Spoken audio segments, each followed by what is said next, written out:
We are all at home. Our world has changed. Everything's sideways and rearranged.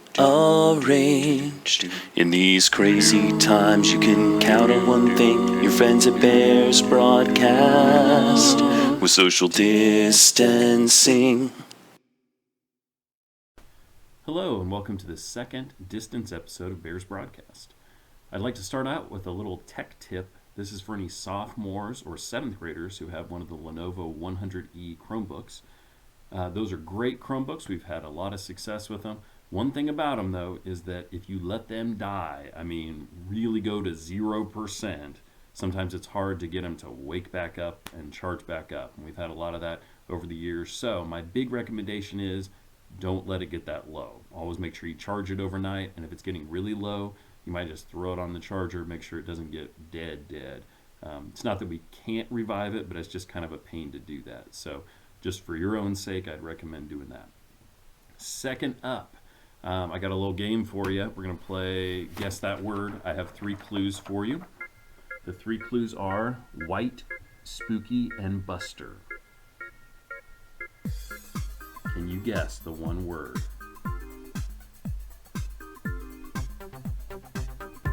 If you guessed ghost, you are correct. All right, for the next thing, we have an interview with one of our tech guys.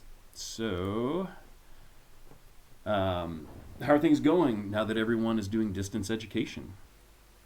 It's a little different. I have to solve a lot of tech problems over the phone, and it's a lot harder to get a hold of broken Chromebooks that I have to fix.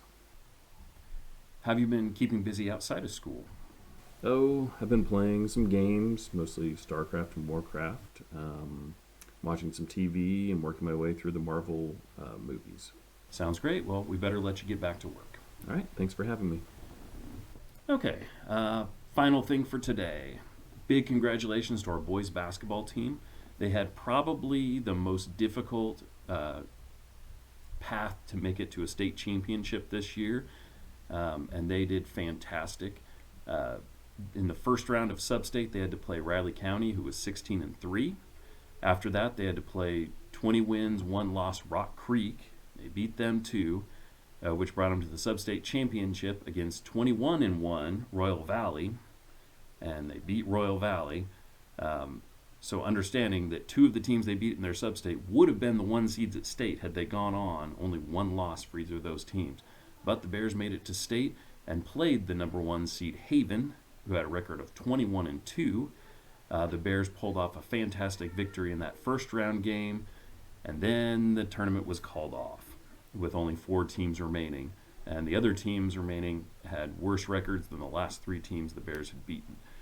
So fantastic opportunity, but also just fantastic job, guys. And so we put together some highlights from that state tournament game against Haven. Enjoy.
All right, that's all that I have for you today.